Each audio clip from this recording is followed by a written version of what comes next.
podcast today, I have a very good friend. I would almost push that he's probably the most underrated trainer in Indianapolis. Just his depth of knowledge. Very good friend. We call each other roommates. We work very closely together. He is the owner of Gem Sessions, along with some other non-for-profits. Mm-hmm. I know you got Game Changers. Yep. And I'm going to let him introduce himself for a little bit, but I just don't want you guys to think that we're skimming over the intro because he's going to talk lightly about himself. He played at Warren Central, and then you ended up in Southern Indiana. And then became a student at Ball State after I found out I was not as good as I thought I was. There's no shame in that. But the one thing I really want y'all to understand about Justin is he runs a very superior weightlifting program for basketball players. And he does everybody, but he focuses on basketball players. And that's what we're really going to dig into is that strength and conditioning component today. But Justin, welcome to the podcast. I want to give you a couple minutes to introduce yourself. I appreciate it, man. Tell us about you, Gem Sessions. It's been a long time coming. We've been trying about 4 months to get Justin on this podcast. It's crazy because I'm just never here, man. I'm never in the building, but we were talking about it off camera. We both are crazy ADHD. Yeah. And so it's just like these squirrel moments of like, hey, we're going to do it tomorrow. 4 days later, like, hey, we never did that podcast. Yeah. And so I am excited to have you here. That's on me. My scheduling can improve, but yeah, like you said, I'm an entrepreneur and a trainer. You know, working with basketball players, just complete basketball development, trying to get them better on the court and in the weight room, and just developing the holistic athlete. You know what I mean? Just a total approach of how you approach the game mentally, physically, and emotionally, and how you deal with some of those things that you get, you know, from sports, failures, adversity, losses, things like that. So that's what I do. I made the joke I'm not here because Paul's my roommate. So I am here every day. And we are, you know, we share an office it could be a little more tidy, but we get the job done, and it's good to be on here, man. I'm excited. There's minds working. Yes, sir. So real quick, let's dig into this. I really want to hit you with, let's start off with how can you tell an athlete has NBA potential? Like when you see a fourth grader, fifth grader, and you're like, that kid's got a chance. What do you see in him? Number one thing, I want to see who dropped him off. Ooh, go ahead. Who dropped him off? Mom and dad. It's the biggest predictor that I can see before I even see him touch a ball. Did mom or dad play a high-level sport? Doesn't even have to be basketball. But the genetics, is there something there? Yeah. You know what I'm saying? Like you look at the league now and you're seeing a lot of familiar names and faces. Like, he looks familiar. Why does he look familiar? Oh, that's so-and-so's son. I remember watching him, you know, play for the Bulls or whatever. So the genetics are huge. That's the biggest thing. And I don't want to discourage people because you can make it, right? Anybody can make it. But if you hit that genetic lottery, you're already a few steps ahead of your competition before you even touch a basketball. It's in there. You know what I'm saying? So that's kind of maybe not what you were expecting. No, it's good. That's a very, very good predictor of your athletic success is if you look at your parents and, you know, what was their athletic career like. It's interesting. I have a pet peeve to go off that is when, and I'm not good at holding myself to the stand. I'm going to throw that out there before I say this. But when you see a dad that is just not able to dribble the ball, can't shoot the ball, they can't do the stuff that we're asking to do, and he's screaming at his son from across the court, why can't you do this one simple task? I'm like, First off, this task is not simple. Well, I see Steph Curry do it all the time. Again, this what I'm asking your child to do is not simple. And so I've just kind of noticed that players that have played, like, you know, we're both trainers, and the way we bring up our kids, a lot of people are shocked, like, oh, does your kid play basketball? If he wants to. Maybe, And maybe not, I don't know. If he wants to, And I know both of our kids draw. Yeah. Because they're in our office drawing all the time. Yep. And it's like, hey, you know, and whatever you do, you're good at it, but I expect you to be performing and put your best heart into, but a lot of the parents that haven't played are usually the hardest on their kids, and they're like, this should be easy. And we're like, well, that guy can do it. I'm like, first off, I've been doing this for a decade. I think it's because, one, they have never done it, so they don't know what all goes into it. And also, having not done it, there may be like some unfulfilled dreams or crushed ego moments and things like that they're trying to compensate on behalf of their kids to kind of live through that or live through them. And, for me, that's just not my style of parenting. Like you said, if our kids want to play, I mean, my kids are in every sport imaginable, right? Basketball, football, soccer, karate. We've wrestled. We just bought lacrosse sets.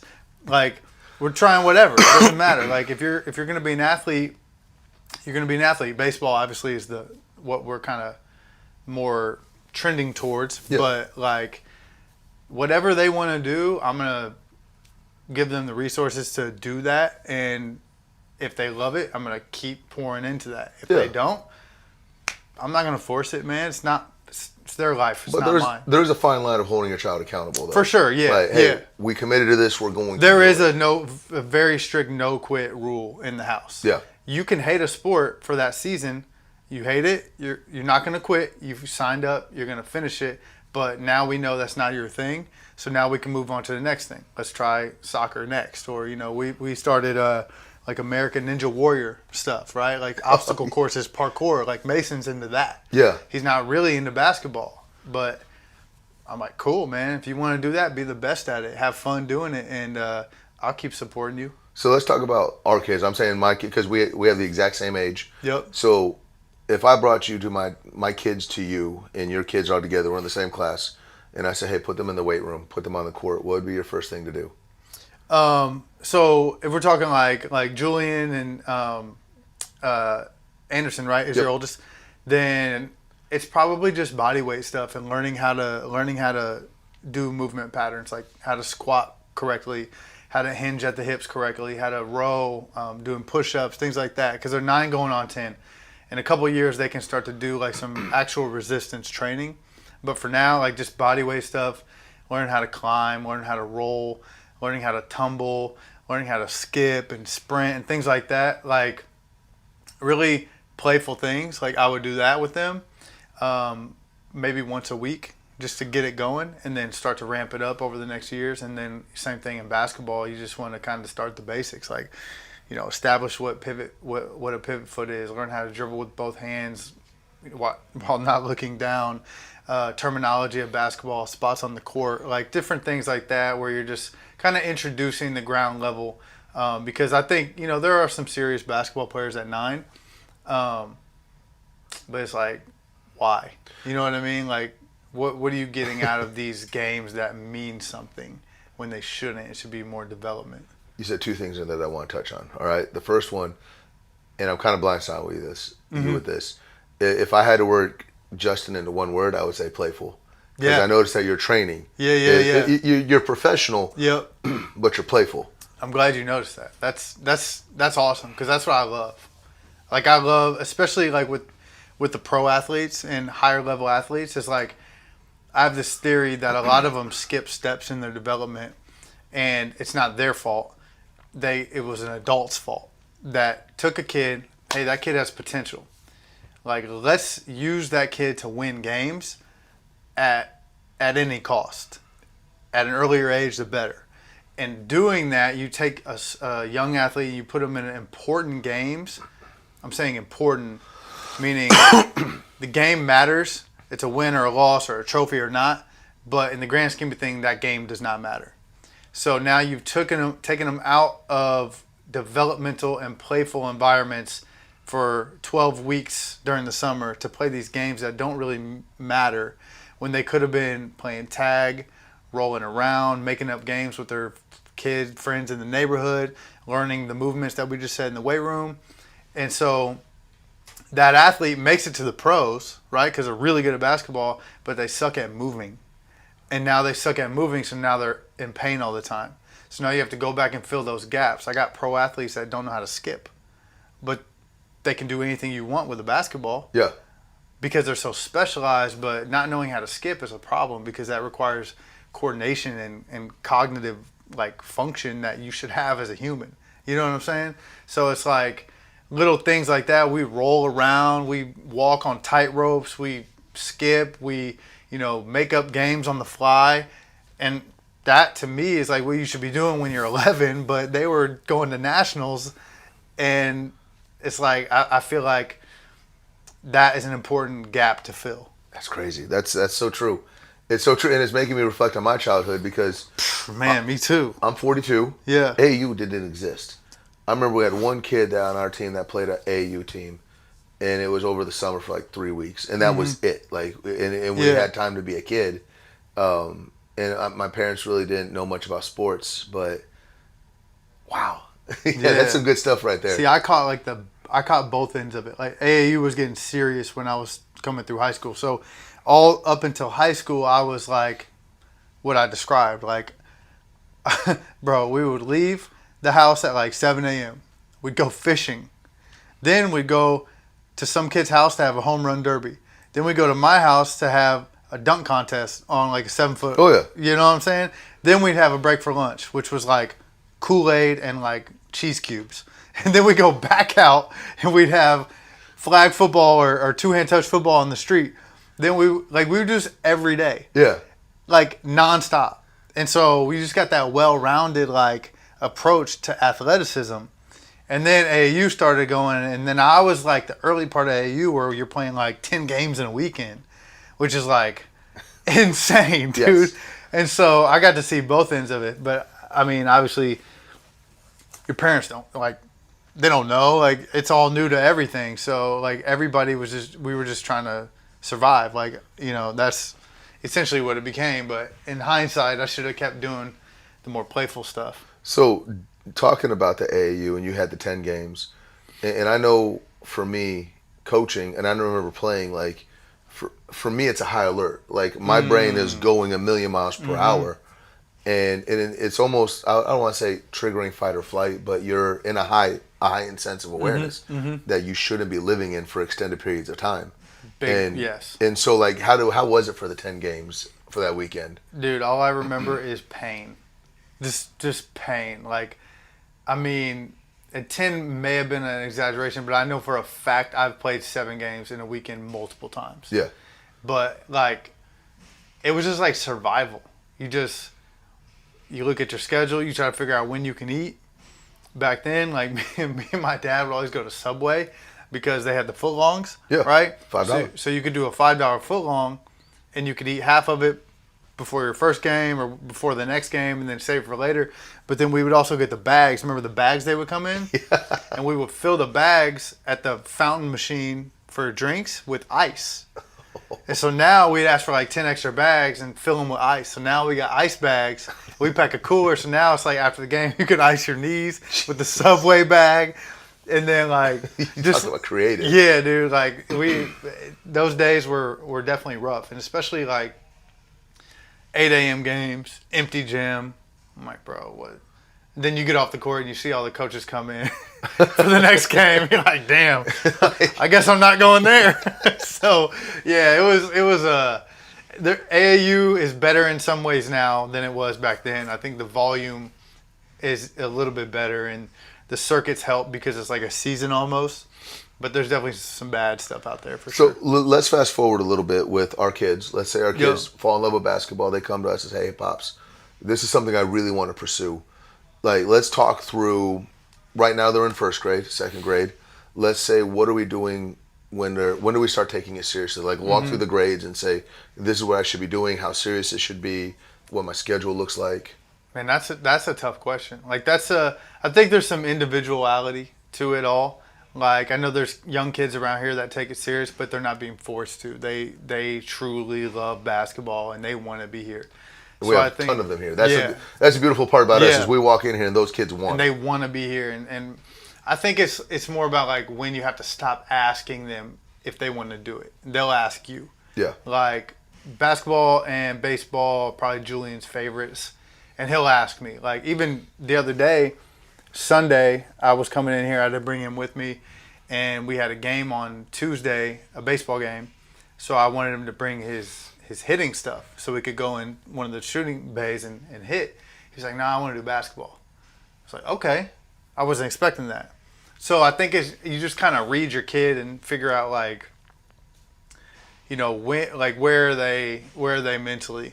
And I think the biggest thing is that I would try to avoid specializing at all costs until as late as possible. Yeah. Meaning, like, you quit all other sports and you put all your eggs in one basket. I would not do that until the very last second, even if you suck at another sport. Like, even if you're just on the track team and you're not very good at any of the events, the exposure to those movements and being on a different team in a different environment, different kind of sport, more of an individual vibe, but still some team. Like, I think there's value in that. So I would specialize as late as possible. Like, probably for most players, we're looking like sophomore year, junior year, when you're like, okay, basketball is going to get me paid. Yeah. You know, but you got some guys, like, they're making that decision when they graduate because they're so good at both, because they didn't specialize early, and it made them a better athlete. So, I mean, just step by step, grade by grade, I think as they start to mature, both mentally and physically, you just make that call, you know, as you see it. But there's also putting too much on your kids, and not so if you don't want to specialize, there'd be like an overgeneralization too. So it's like you got to kind of find the 2 to 4 sports that make the most sense, like calendar wise, because you love to be a multi-sport athlete, but you don't want to be a multi-sport athlete all the time. Like winter sport, basketball and wrestling, right? You probably couldn't do both of those at the same time. No. You know what I'm saying? Or in summer, you can't do all of the sports that you play year round at the same time, because everybody has a summer session. Like there's summer basketball, summer football, 7-on-7, summer baseball. Like, but you can't do everything at once. So you have to find the fine line of like, what are we most interested in? What are we most passionate about? And what makes sense for our schedule? I remember when I was sophomore, junior year in high school, I remember being in the weight room at 7 in the morning and then going to bed at 10 at night. Yeah. And I remember August rolling around, like, I am so ready just to sit down at a desk. Like, Hell and the yeah. first day of school, everyone's like, man, I miss summer. I'm like, oh my God, this desk is amazing. Yeah. Like, Yeah. oh man, I haven't sat down all summer. And it's just one of those, like, the burnout is real. Yeah. I say like one sport per season. Just one sport per season, and use your weight room development as like kind of the second sport. That makes sense. What are your thoughts about, so you were a high school coach. Mm-hmm. I was a high school coach, and obviously the high school player. When you, for me, I guess when I was at the high school level, like the season's intense. Yeah. Like there's times as a coach, the season was over, and I'm like, I don't want to look at a basketball for a week or two. And then you turn around, you see the players jumping into a club team it's like you're jumping from one incredibly intense situation to another. What's that do to your body? Yeah, it definitely puts a lot of miles on your body. Like there's no true off season anymore, which kind of sucks, because I think you need time to work on things specifically based on what your previous season taught you about yourself. Yeah. You know what I mean? Like if you finish a season, you shot 27% from 3, you know what you need to work on next off season. But if your off season is that week between when you get eliminated from sectionals to the first tournament, like what are we doing? So you have to, I mean, you obviously still have to work through it, but there's still a lot of total load going into that system and that body. And if it's not being managed properly, whether it be through rest, lifting, or just, you know, generally like knowing how much you're doing and when you're doing it on the court, like it's a recipe for disaster. Really is. Yeah. Now, and here's the thing. I hear a lot of people hear me talk, especially on social media, and they think I'm anti-AAU and I'm anti-club, and I'm not. Yeah. But what I'm really saying, if you really dig into it, is you need to balance. You need to balance the playing, and you need to balance the training. You need to balance the school. There's a lot of things you need to balance. What are some of the, we always talk about red flags. What are some of the green flags for my haters out there that think I just hate on things all the time? Not saying names. But what are some of the green flags of programs that do it the right way? They says this is something you should flock to. So I think anytime you're on a circuit, that's a good start, because like a EYBL or 3SSB or the Puma, like, because there's a structure there. There's a set, like, you're playing in these cities on these dates against these teams, and there's continuity. So it's kind of like that little mini season. So that's a green flag, and you know the level of play is going to be high.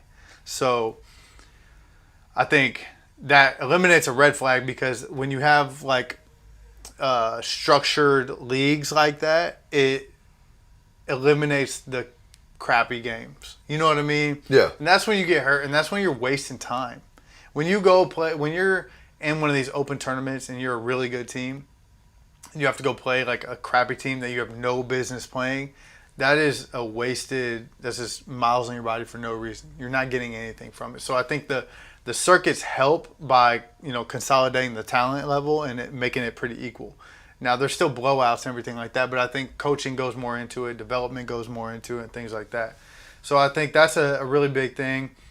I think programs that encourage their players to like continue their development, whether it be on the court or in the weight room, are great. And obviously we have relationships with people that do that because they believe in it and they know that what they're doing is game based, and that's not the only thing and not the only way. So in order to continue to get better, so you play better in these games, like you still have to work on your game. Yeah. So they're telling kids, whether it be with us or whoever, another trainer, like I don't care who's it with, like you need to be working on your game. So and something specific though too. Yeah, and something like, exactly. Hey, you can't go left from the wing. You need to work on the spin move. Yeah. A lot of kids that come in here like, hey, what do you need to work on? My attitude. What am I supposed to do about that? Yeah, I don't even know you, bro. Like we just met. Like I can't start preaching to you just yet. You gotta give me a couple months. Yeah. Yeah. But yeah, I mean, to your point though, there's also within your offense, right? Like, who are you to your team? What's your role? Like, are you a stand in the corner, catch and shoot type of guy? Because why are you working on 17 dribble moves like in isolation that you're never going to do in a game? You know what I'm saying? So you have to know who you are to your team, what your coach expects from you, and like also what is going to get you to the next level you want to be.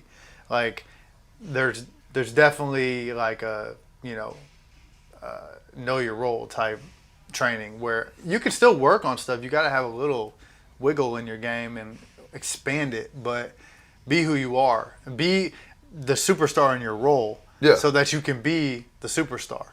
Well, it's funny because last summer I was working with this girl. She was a shorter girl, point guard, really quick, and I put her in the post a couple times. And she looked at me like, I'm never going to post, coach. I'm never going to do it. And I watched her play 3-on-3. She would drive, she would kick, but she had a shorter guard on her. I'm like, hey, posting opportunity. Yep. And she had 7 post opportunities. And you don't need to be elite at it, but just be able to catch, shot fake, get to the rim. You don't need to be proficient at everything. So, okay, you're an elite corner shooter. Well, what happens if you get stuck on the wing? You got to have something. Exactly. Plus, like, I'm big on post work for guards too, because you're not going to just walk to the lane. You're not going to, like, there's going to be contact, so you got to be able to turn a drive into a post and work from there, even if it's just passing out without turning the ball over. But it's like, pretty much, like, you get into the paint, you're going to get contact, and if you're playing off 2 feet, it might be a back to the basket move. Yeah. Which I'm a huge fan of. I mean, they're high quality shots. Yeah, great. You talked about the physical and the physical, and you mentioned the mental. What are you doing with your athletes for that? So what does that look like? A big thing is, like, I'm big on relationships. Like, a lot of people that I've worked with, I've been working with for a while, so we know each other personally. Like, I know what's going on in their life and vice versa. So I think that relationship sets the foundation for us to be able to talk about, like, how you're feeling. And I think that's tough for people because, like, you have to build trust and rapport with that person. And mentally, I believe that is a very, very underrated part of the game, is like, how are you dealing with things mentally? If you think about basketball, like, it's like you're going to lose 50% of the time, like, give or take. Yeah. Right? Every game has a winner and a loser. Yep. So on any given day, you could be the loser. And, like, some teams you lose more than others. Like, some teams you're good, you're winning a lot, but when you win a lot, then the losses hurt more. And so, but there's this balance of, like, how do you deal with losses? How do you deal with adversity? How do you compartmentalize and learn from things? Like, you lost, right? That sucks. But what did you take from that loss so that you don't do it again the next game. Or maybe you won, but you played bad. It's okay to still be upset with your personal performance. Yeah. Like, yeah, you're happy. You don't want to be sulking in the locker room. You're happy the team won. That's great. But when you get home, you got to realize they won in spite of me. Like, what can I do to help my team be better? It's not like, oh, I didn't drop 20, so I'm pouting even though we won. There's a difference. It's like, I want to be there for my teammates. I want to help the team be better. How can I fulfill my role better? So just talking to them about that, like a lot of it has to do with film study and just like looking at what they're doing on film and trying to analyze like what can you do what can you do better? Not so much like in the flow of the offense, but like just like movement wise, like decision making movements, like you drove here, you saw help coming, like we can kind of see these things on film and you froze up instead of what we work on is moves in that situation. And so just little things like that to be like, why, do you remember what you were thinking in that moment? Or do you remember how that felt? Like just things like that to be able to kind of bridge the gap between physical and mental and ultimately help them feel better about their performance throughout the year. How long does it take rapport? And the reason why I ask this question is that relationship. You and I have seen this. Mm-hmm. Kid gets dropped off once, does one workout, and says, "Oh, I didn't see anything." And you're like, "Dude, that's like eating healthy for a day," and be like, "Man, I don't have a six pack." Yeah. It's like it takes a couple months. Like, what about that relationship? How long do they take? And I know everyone's different, but like, some people you click. I know you and I work together, and I would say from day one, you and I have never had a bad day together. Yeah, for sure. And we just clicked. We had that good relationship, but that doesn't always happen. Mm-hmm. Man, I mean, it could take months. Some people is like, boom, like it's all them already almost. But I would say like 3 months. You spend an off season with somebody, you should be able to.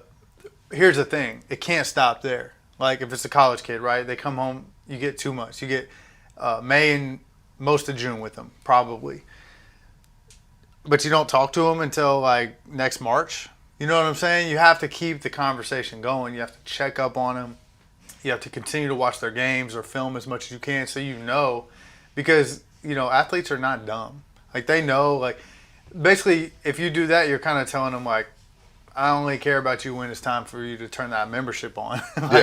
Like I actually, that's not the case. I care about you as a person. Not only that, but also I want you to do well for yourself, but also as an entrepreneur, you have to think about what their success can do for you as well. And that's not selfish to say, right? Like what we do feeds our families. So I'm not shy to talk about money or anything like that because the better I do, the better my family does. The better my family does, the better mood I'm in. The better mood I'm in, the better trainer I am. So now we got a cycle. So it's just continue the conversation and, letting them know like as a person, I care about you more than your ability to put the ball in a basket. I got 2 more questions for you. Let's fast forward. Julian and Anderson are in high school. What are the red flags that they're burning out? Like, what do you do about those red flags? Like, they still want to go. They're still hungry. Mm-hmm. Hey, I still want to play, but like, I'm seeing this, this, and this is what we're going to do about it. I think like negative self-talk or just like self-consciousness would be a big one because when you start to burn out, you start to like put a microscope on all your mistakes and then you beat yourself up over them and then you start to believe that like you are those negative things, right? You start to think you are what you do. So I had a bad game, so I'm a bad person. Or, I had one bad game, so I suck. So that's the biggest thing. And then obviously you got to have a conversation with your kids or you got to have that relationship where they can talk to you about that and you can be like, this is not the reality. What you do does not define who you are as a person. So I think that would be a big one. Another red flag would probably be like, just like losing focus off the court too. Like because you're not at practice, say they're in high school, you're never going to those practices. You're going to the games and, you can only know what they're doing based on how they're performing in the game. But I think like off the court activities too. Like, are they starting to want to, go out with their friends, like party? I'm not saying not to go out with your friends, but like, are you catching them out late? You know, Making bad decisions. Yeah, you're making bad decisions. You partying. Did you get caught drinking? You get caught doing something else. Like things like that. They happen in high school. I did it in high school. So it's like, so you might cut that. But it's like those things show that you are not focused on what not just sports, but school. Yeah. Like, are your grades starting to fall off? Are you starting to make bad decisions? You get in trouble. You have an attitude at home. You never had an attitude. Like, those things can stem from the negative, like, experiences of sport. So, and that might not always be burnout based on, like, their feelings, but it could also be, like, they're just getting rocked in practice. Like, or their coach is, like, overly doing it. Like, things like that. Makes sense. Mm-hmm. And my last question for you. You wake up tomorrow. You're the commissioner of American basketball. You could pass any, and this is the rule for all of it. You could pass any rule you want. You could put in a 4-point line, a 7-second shot clock. Swishes are worth 4. I've had people say everybody has to have their own mechanical coach of teaching them how to skip. What is the one rule that Justin Ochoa is putting out there, and why? Oh my God. This is tough, dude. This is off the top of the dome, too. Oh my gosh. It could be as far all as of American basketball has to follow this, like, whatever it is. Shoot. I would say, dude, you're stumping me. You're stumping me. I would say this is tough because I have so many for like the pro and college rules. Like I have so many that I would implement. But I'm trying to think about kids. Let's say your pro and college one. Let's say the pro one, college one. You're going to hate this. Let's do it. There should be one universal travel rule from youth to pro. Oh, I'm not mad about that. I don't care what it is. Yeah. You can have the gather step. You can take it away. I don't care. But there should be one universal travel rule from youth to pro. That's a great one. Because if you think about the NBA, right, they get the gather step, right? They get that 0-step, gather step, that 3rd step, whatever you want to call it. And you can manipulate that by your gather of the ball and how you gather late and let the ball float, things like that. But there's some great moves out there. But kids watching that go work on that. But they can't do it. They can't legally do it in the game. But now here's the tricky part. You make it look good enough, the ref might let you slide. I see travels all the time in high school and middle school. Good moves that require the gather step, but it doesn't look funky, so it doesn't like trigger the referee, but it's illegal. But you can't have that wishy-washy refereeing.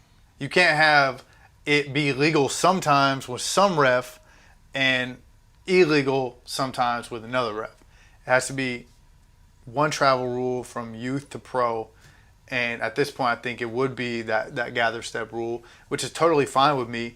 But it's like I see a lot of trainers would teach like middle school or high school kids like moves that require a gather step, which to me is not efficient use of your time and training because you cannot use that move legally.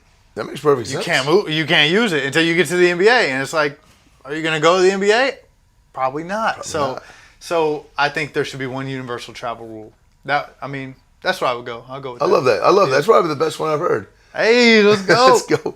Justin, hey, man, I really appreciate your time, man. Appreciate you having me. Probably won't be the last time. We're probably going to keep doing this. Run it back for part 2. Let's go. All right. Appreciate it, man. Thank you.